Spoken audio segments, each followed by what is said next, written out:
I'm gonna show you how to make thumbnails that actually get clicked. Let's make it happen. Here on this channel, I make videos about making videos. And the thing is, if you're making videos on the internet, it can be really discouraging if nobody's watching them.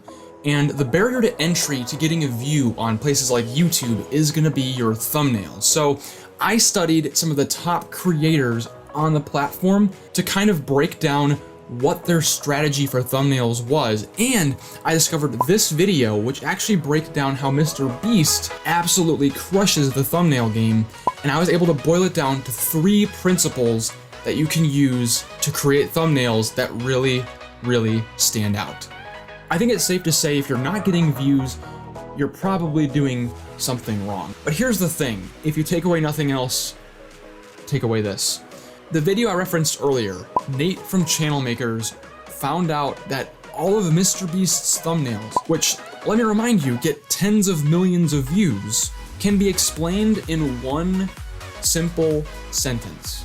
Now, that I know, you're probably like, that's so stupid. It is. It really is stupid, but it works. When you're making your video, plan this out before you even hit record. Think, what are the most important pieces of information that I can take out from this video? Okay, now here's the thing, don't just summarize your video. You want it to be a summary that sells. This is what is known as a synopsis. Now, this is actually a thing from the writing world. Not only am I a video creator, I'm also a writer. In this novel that I'm working on, I have to be able to make a summary in just a paragraph that effectively grabs a potential reader's attention and entices them to want to know more. So here's the thing. I'm gonna walk you through how I'm gonna make the thumbnail for this video, and I'm gonna use all of these principles. So how do I use a 1-sentence thumbnail to communicate the message of the video? Well, what I'm gonna do is I'm gonna think about what are the most important things from this video that I wanna give to my ideal viewer. This video is about making thumbnails that get more views. So how can I pitch this video in a single sentence in a way that they're gonna want to know more?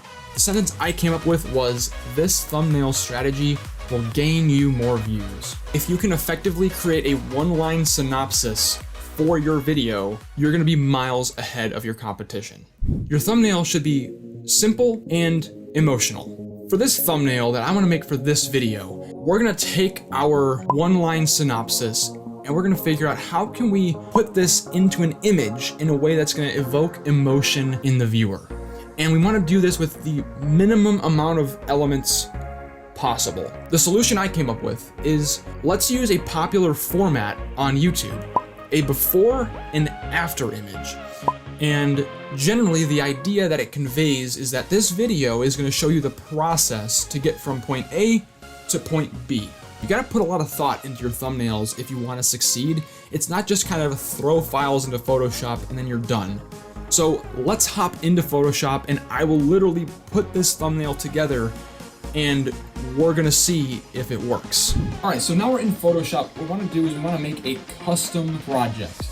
And what I always do is I do 1920 by 1080. Reason being is this is about the largest size that YouTube will accept as a thumbnail, and you wanna have your thumbnail be as high res as possible. Go ahead and hit create, and you'll have this nice 1920 by 1080 screen. That's your background. And what we're gonna do is we're gonna add all of our assets onto this screen. All right, so I went ahead and made 2 screenshots that have me being pretty disappointed and me being pretty surprised at the results of my thumbnails. So what I'm gonna do is I'm actually going to cut me out of both of these images and I'm gonna put them, and we're gonna start figuring out what we wanna do with the background. We're gonna break out the pen tool and we're just gonna basically just trace the outline. We don't need to be super perfect. Like I said, it doesn't need to be perfect, but once you have your subject totally selected by the pen tool, go to your Paths tab, right-click on Work Path, and then hit Make Selection. This little dialog box that comes up, I like to put the feather radius to about 2, sometimes 3. What that does is it kind of makes sure there's not a harsh outline between your subject and the background, and it just kind of helps them blend with the background a little bit better and look more natural. So let's go ahead and hit OK. Our subject is selected. Let's zoom way out so I can actually see. And let's hit Control J to turn that selection into a new layer. We can drag that into our canvas, and let's put me being disappointed in the left-hand corner. Now we're gonna repeat that with surprise me. I'm gonna kind of time lapse through that. And then we're gonna come right back here and work on the background. All right, so now I have both of my subjects in my composition. What I'm gonna do is I'm gonna resize them a little bit just to make sure that they are roughly the same size. I think that the face on the second one is a little bit smaller, and we kind of wanna keep them on around the same height. This gives it kind of a balance, makes the thumbnail look a little bit more professional and nice. So now what I want to do is I want to spruce up this background. Well, first thing I want to do is I actually want to kind of make a border. And to do that, I'm actually going to pull up my rectangle tool, and I've set my stroke to 30 pixels, no fill. I actually use this rectangle on my Premiere tutorials. I don't actually like the stroke being pink for this one. I think let's go with a light blue. All right, so we're going to line our rectangle up with the edges of our composition, which kind of creates a nice border around our image. Now what we're going to do is we're actually going to put it behind our subject. Let's make this rectangle, let's make it white. Let's go ahead and set our stroke to white.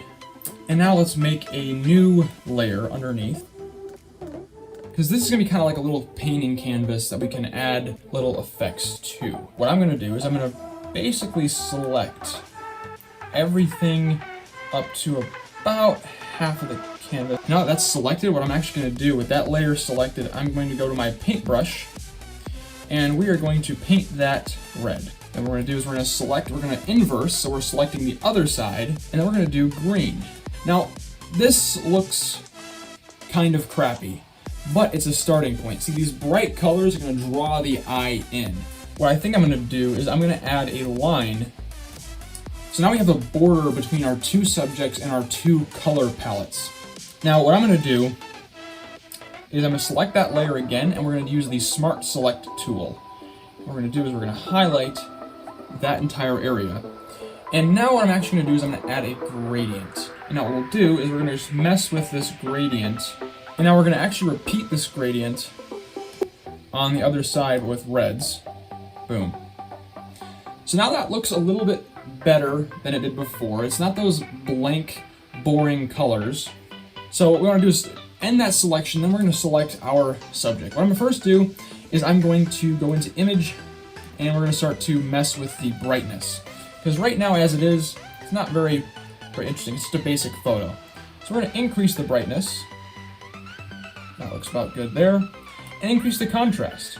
Let's go into our levels. We'll bring those shadows up a little bit, and highlights, bring those in, and that looks a bit more dynamic, a bit more 3D, pops out a little bit more than it did before.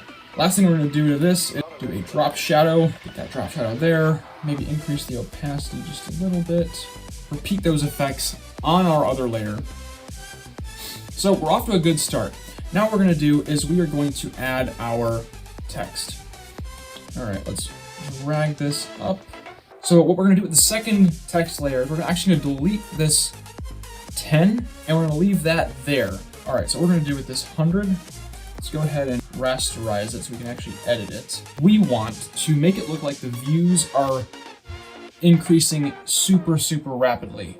So the way that I'm going to accomplish that is I'm actually going to, first, I'm going to start shifting this up. Then what I'm going to do is I'm actually going to select just the area above that K, and I'm going to modify this selection, feather it a little bit. We're going to put it to like, I don't know, 20. And then I'm going to hit delete. And what that does when you deselect is you can see that it actually kind of fades out the edge of that text.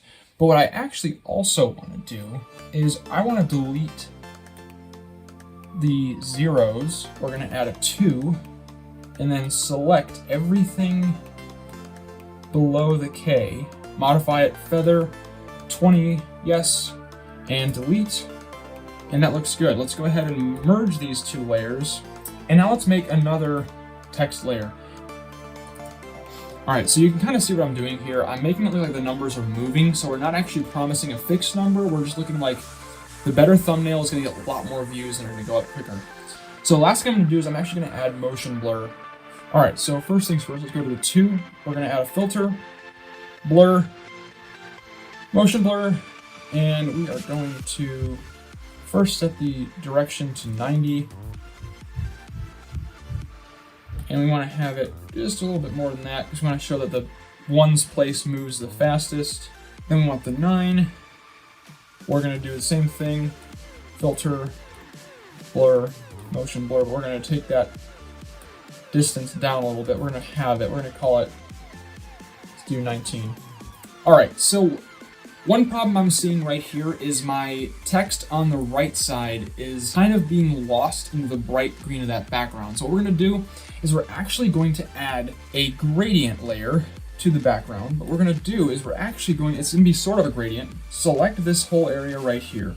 Then what we're going to do is we're going to feather, let's go 60. Then what we're going to do is we're going to take our brush, we're going to turn it to black, and we're actually going to turn the opacity, 50% is good, and let's just kind of do this.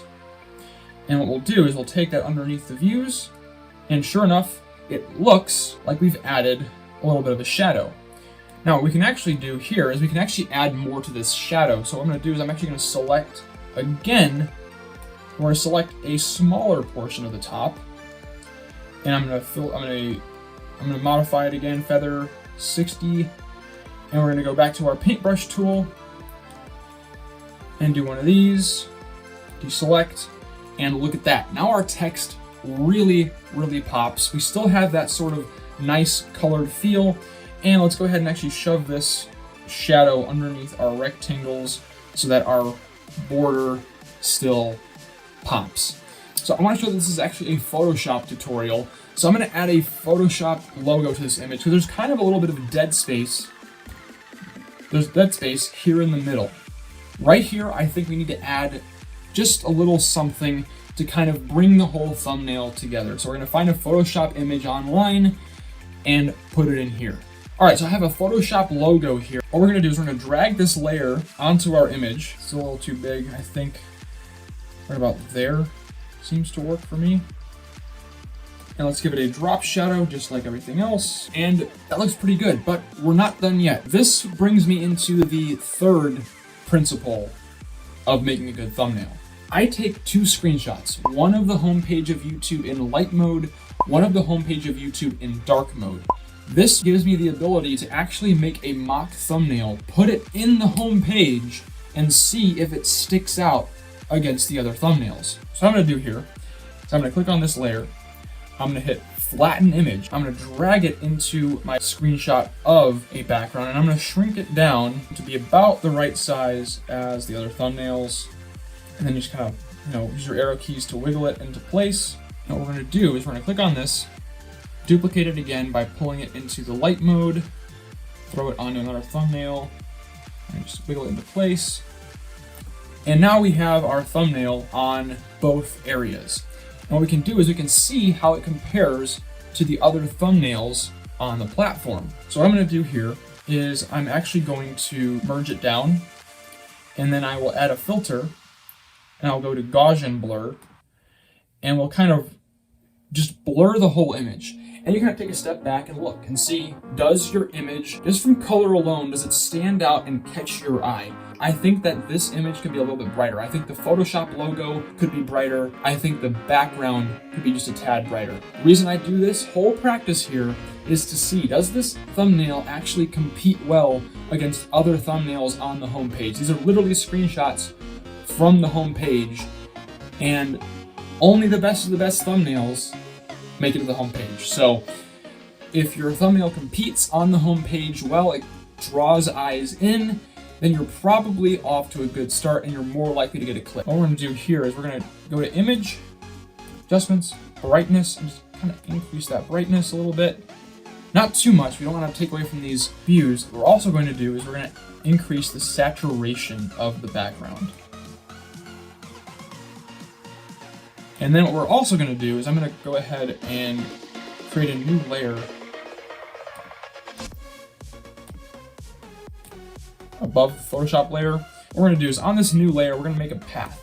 And we're going to make this path just around the Photoshop logo, just a little bit like this, kind of bend it so it looks kind of interesting. What we're gonna do is we're gonna add a glare to that Photoshop logo. We're gonna go to our paths, make selection, and we're gonna set this feather radius to 60, like with that shadow we did earlier. But I'm gonna change my paintbrush to white. Make sure it's white. And then what we're gonna do is we're going to select just this layer. We're gonna use the Smart Select tool, kind of just draw over the whole thing. So just that little square is selected, hit inverse. Now have our other layer selected, hit delete, select, deselect, and now we have a little bit of pop on our Photoshop logo. Last thing I think we need to separate our subjects from the background just a little bit. I'm gonna start with an outer glow. Outer glow is a little bit softer, so I'm gonna do that instead, I think. Decrease the spread, increase the size, just kind of play with it till it looks good. So that helps separate our subjects from the background. So I think that looks pretty good. And we're gonna drag our background into our other layer. You can already tell it's a lot brighter than our original image. Flatten image, filter, Gaussian blur, and oh my gosh, you can see how much better that is compared to the previous one. Like, this one I think actually stands out, especially with that green. That green is super brilliant. That I think draws your eye in more than any of the other thumbnails on this background right now. Let's see what it does on the other side. And same deal, that green really pops now. And the Photoshop being a little bit brighter gives that image more interest in the middle, and I think overall the image is much, much better. And yes, it took a little bit longer than just throwing things into Photoshop and seeing what happens, but I think it's totally worth it because, as you can see, this is a thumbnail that competes on a sample version of the home page. You need to be doing this every single thumbnail you make. If you want your videos to get views, you need to see if your thumbnail competes. You're probably wondering though, Spencer, does this really work? Because I get it. I'm a fairly small channel right now. So, of course, take my word with a grain of salt. But here's the thing. You clicked it, didn't you? Now, I get it. This tutorial was pretty fast. I was going through quickly just making this thumbnail to try and illustrate to you the principles that you are going to need to make awesome thumbnails on your channel. If you want more in-depth Photoshop tutorials, especially for YouTube thumbnails, let me know what you want to know in the comments below, and I will make those tutorials for you. That's all for today. I really hope you found this useful, and I will see you in the next one.